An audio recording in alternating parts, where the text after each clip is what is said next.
Margaret Borland buried 3 husbands before she ever led a herd of cattle anywhere. By the time most people would have called her story finished, she was just getting to the part that made her famous, driving 2,500 head of longhorn cattle nearly 800 miles across open country at 49 years old, with 2 teenage sons, a 7-year-old daughter, and an infant granddaughter riding along in the wagon behind her. History would later reveal the importance of that moment, but almost nothing about how she got there. Records show Margaret Heffernan was born in Ireland on April 3, 1824, the daughter of a struggling candlemaker who could see no future for his family where they were. She was 5 years old when her family boarded one of 2 ships, the Albion and the New Packet, crowded below decks with strangers making the same gamble, as part of a colonization scheme organized by 2 Irish impresarios, John McMullen and James McGloin, who had secured a Mexican government contract to settle 200 Irish Catholic families along the Nueces River in exchange for land, an offer that must have sounded, to families with little to lose in Ireland, like the difference between struggling forever and finally owning something of their own. The voyage didn't go as planned. Navigational error put the Albion's passengers ashore at Matagorda instead of their intended landing at Copano, stranding the exhausted colonists on an unfamiliar stretch of Texas coastline with little more than what they'd carried off the ship, no road yet cut through the country ahead of them, and no clear sense of how far they still had to go. The scattered families spent nearly a year sheltering at an abandoned mission called Refugio, waiting out delays, disease, and the general disorganization of frontier colonization, crowded into whatever shelter the old mission walls still offered, dependent on whatever food and goodwill the surrounding country could provide, before the group finally established their settlement, San Patricio de Hibernia, in 1831. The peace didn't last. By 1836, the Texas Revolution had reached the same stretch of country the Heffernans had settled in. San Patricio itself was raided that February by forces under the Mexican general José de Urrea, and the surrounding region became one of the deadliest corners of the entire war, culminating weeks later in the mass execution of Texan prisoners at nearby Goliad. Family accounts hold that Margaret's father died in the same campaign, killed by Urrea's forces during that stretch of fighting, a detail some sources state plainly and others treat as family tradition rather than confirmed record, the kind of loss common enough among that generation of Texas settlers that it hardly needed official verification to be believed by the family that carried it forward. Margaret had 3 siblings, an older sister, Mary, born back in Ireland before the family ever set sail, and 2 younger brothers, John and James, born after the family reached Texas. Margaret grew up, in other words, in a place that had already taught her what an ordinary life on this frontier tended to cost. She was married for the first time in 1843 to a man named Harrison Dunbar in the raw young town of Victoria, barely more than a courthouse, a scattering of trading posts, and a few hundred settlers strung along the banks of the Guadalupe River, the kind of place where a personal dispute could still be settled in the street rather than in front of a judge. They had a daughter, Mary. Soon after, Dunbar was killed in a pistol duel on those same streets. Over what, the records don't say, only that these disputes were common enough in a town still governed as much by personal quarrel as by law. Margaret was 20 years old, and already a widow with a child to raise alone.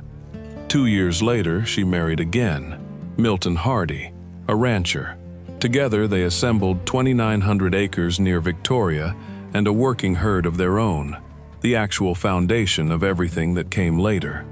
They had 4 more children, Eliza, Julia, Rosa, and a son, William. Then cholera swept through the region, a disease that moved through 19th century frontier towns with terrifying speed. spread through contaminated water long before anyone understood the cause, capable of killing a healthy adult within a day of the first symptoms. It took Milton Hardy and their young son William in the same outbreak. Margaret was left, for the second time, a widow, this time with several children and a ranch to run, her younger brother stepping in for a while to help manage what she couldn't handle alone. Put simply, by her early 30s, Margaret Borland had already lived through more loss than most people see in a lifetime, and she had done it twice while raising children largely on her own. Her third marriage, around 1858, was to Alexander Borland, one of the wealthiest cattlemen in South Texas. The 1860 census records him as 42 years old, a native of North Carolina, holding real estate valued at $14,500 and a personal estate of $28,000. Wealth that, like that of many Texas ranchers of the period, was recorded alongside ownership of 12 enslaved people, part of the labor force that ran cattle operations across the region before the Civil War. It was, by outward appearances, the marriage that finally gave Margaret security. Together, they had 4 more children: William, Nellie, Alexander, and James. And by 1860, their combined herds numbered around 8,000 head, the largest in Victoria. Unlike many of their neighbors, the Borland Ranch stayed out of the wartime cattle drives that supplied Confederate troops during the Civil War, choosing instead to sit tight and let their herd grow while so many other ranchers were away fighting, a decision that left them, by the war's end, sitting on one of the larger herds in the county, at a moment when unbranded Texas longhorns numbered in the millions on the open range, free for the taking by anyone willing to do the work of rounding them up. In 1867, Alexander Borland's health failed. According to one account, he traveled to New Orleans seeking a surgeon and died there. That same terrible summer, yellow fever swept through Victoria, part of an epidemic that tore through several Texas Gulf Coast towns that year, filling local cemeteries faster than they could be dug, closing schools and businesses as families fled inland or simply barricaded themselves indoors against a disease no one yet understood was carried by mosquitoes rather than by air or contact. Margaret's 15-year-old daughter Rosa caught it and died. Her eldest daughter Mary died soon after. Mary's own infant son died within days of his mother.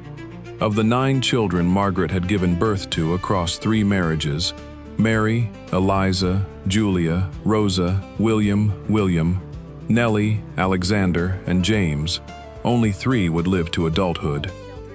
Looking back, there's something worth naming here, and it isn't really about tragedy for its own sake. Each time Margaret Borland lost a husband, she didn't retreat from the ranching business. She inherited more responsibility for it. Even during the years between her second and third marriages, when her brother James Heffernan came to help manage the ranch while she raised small children alone, the underlying business decisions, what to buy, what to sell, when to hold a herd through a bad season, increasingly fell to her rather than to him. After Alexander's death, and in the same terrible year that took 4 of her children, she didn't simply collect an inheritance and step back. She took over the estate directly, buying and selling livestock herself, negotiating prices, making the decisions that determined whether the operation grew or failed. According to at least one account, she even paid the government a licensing fee of $9.17 that same year to operate as a licensed butcher in Victoria, adding another line of business to an operation already stretched thin by grief. She left the physical labor of the range to hired hands, as any owner of her means would have, but the business itself was hers to run, in an era when a widow taking direct control of a large ranching operation was itself unusual enough to draw comment. By 1873, that business had grown into something remarkable, a herd of more than 10,000 cattle, the largest in Victoria County. built and held together by a woman running it alone in an industry that, at every level beneath ownership, was built entirely by men. It nearly didn't survive to see that number. Across the winter of 1871 into 1872, a catastrophic blizzard swept the southern plains, temperatures collapsing in a matter of hours, cattle caught in the open with no fence line or canyon to shelter behind, drifting before the wind until they piled up against whatever obstacle finally stopped them, exhausted and freezing where they stood. The storm killed tens of thousands of cattle across Texas, their bodies left scattered across the frozen range by the time spring finally came. A preview, on a smaller scale, of the kind of winter that would devastate cattle operations across the entire West later that same decade.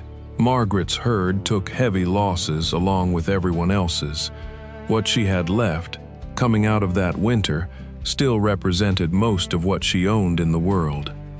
The following spring, she did the math the way any rancher in her position would have. Cattle were selling for around $8 a head in San Antonio that year, barely worth the cost of driving them to market at all. In Kansas, the same animals were fetching nearly $24 a head, almost 3 times as much if you could get them there. Getting them there meant the Chisholm Trail, nearly 800 miles of open country, river crossings, unpredictable weather, and the constant risk of stampede, run by trail crews that were, without exception at the time, entirely male. The trail itself, named for a trader who'd blazed part of the route years earlier, had only existed as a major cattle route since the end of the Civil War, but it had already carried millions of Texas longhorns north in less than a decade, becoming the backbone of an entire regional economy built on driving cheap Texas beef to railheads that could ship it to hungry cities in the east. In April of 1873, Margaret Borland set out anyway. At sunrise on the morning she left, the herd stretched across the prairie in a line so long that dust hid the animals at the rear from the riders up front, 2,500 head of her surviving cattle moving north.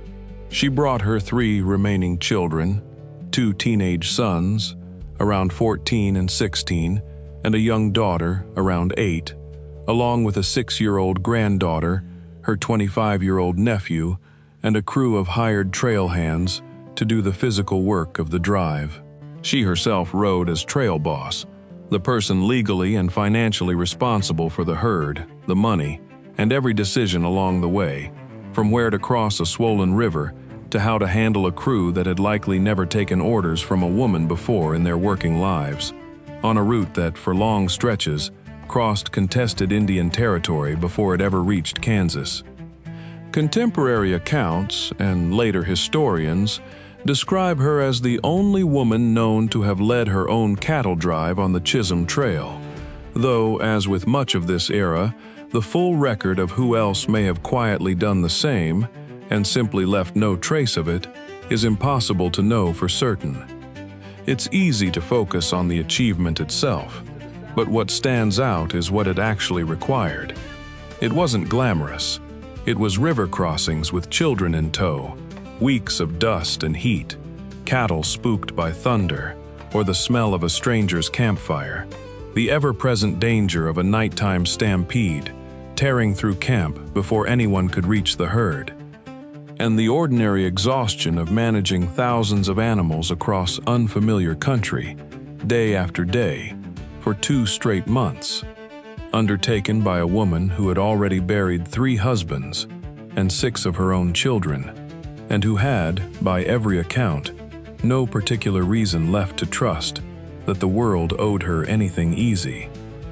Stories like this one rarely survive in the history books.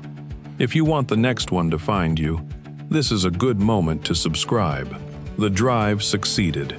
Against a market that, by the time she arrived, had already begun to crash under the weight of roughly 400,000 other Texas cattle pushed north that same season, Margaret Borland got her herd to Wichita, Kansas, largely intact, after 2 months on the trail. a genuine feat of logistics and endurance, regardless of what the falling price would ultimately mean for her profits. Wichita itself, in the summer of 1873, was a raw cattle town in the middle of its own boom, its streets crowded with trail crews, waiting to sell, drink, and head back south before winter closed the trail behind them.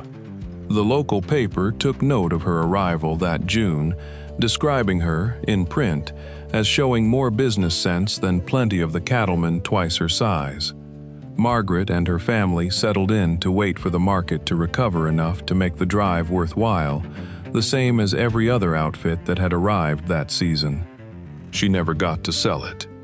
Toward the end of the journey and in the weeks she spent waiting in Wichita for better prices, she fell seriously ill with what newspapers of the time called trail fever, described elsewhere as congestion of the brain, and likely, by modern medical understanding, some form of meningitis. She was moved to a boarding house in town called the Planter House, put to bed in a room far from the ranch she'd spent decades building and the graves she'd already left behind in Victoria. Local accounts describe her as well-liked in the short time she spent in Wichita, remembered by at least one newspaper for her ladylike character, a small but telling detail, proof that a woman running her own cattle drive was notable enough, in that town at that moment, for the local paper to take an interest in her personally, not just in her herd. She did not recover. On July 5, 1873, Margaret Borland died in Wichita, Kansas, at 49 years old, roughly a month after completing one of the most demanding journeys in the history of the American cattle trade. Her two surviving teenage sons, suddenly among the only family members old enough to take charge, arranged the sale of the herd themselves, negotiating in a depressed market their mother had ridden 800 miles to try to beat, while her nephew took on the difficult task of getting her body and the younger children back home. Margaret was carried south and buried in Evergreen Cemetery in Victoria, beside the husbands and children she had already lost, long before that final trip north. She left no diary. No collection of letters survives in her own words explaining why she chose to make that drive herself at 49, with small children in tow, rather than simply hiring a trail boss and staying home, as most owners in her position, male or female, would have done. Everything historians know about her reasoning is inferred from records other people kept. Land deeds, cattle counts, newspaper columns written by men describing a woman they clearly found remarkable and, in at least one case, faintly suspicious of, as though competence in her had to come from somewhere other than simply being good at the job. Seen from another angle, this shows how much of women's history from this period survives only sideways, through property records and other people's commentary, rarely through their own account of themselves.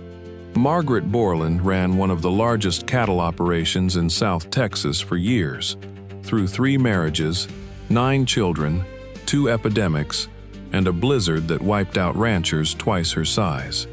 She's remembered today largely for one drive, made in the final months of her life, because that was the part dramatic enough for men to bother writing down. The decade of ordinary, difficult management that came before it, the buying, the selling, the surviving, left far less of a paper trail, simply because nobody at the time thought a widow doing her job competently was worth remarking on. The Chisholm Trail itself didn't last much longer than she did. Within a few years, railroads had pushed further into Texas, and the long overland drives that had defined an era began disappearing as quickly as they'd started, replaced, in time, by the same rail cars that had made the old trail obsolete. By the time the tracks finally replaced the trail for good, almost nobody riding those rails north remembered the woman who had once led 2,500 longhorns across that same country, with small children asleep in the wagon behind her. The trail faded first. Her story very nearly did too. If stories like hers deserve more than a footnote, subscribe. There's more waiting to be set right.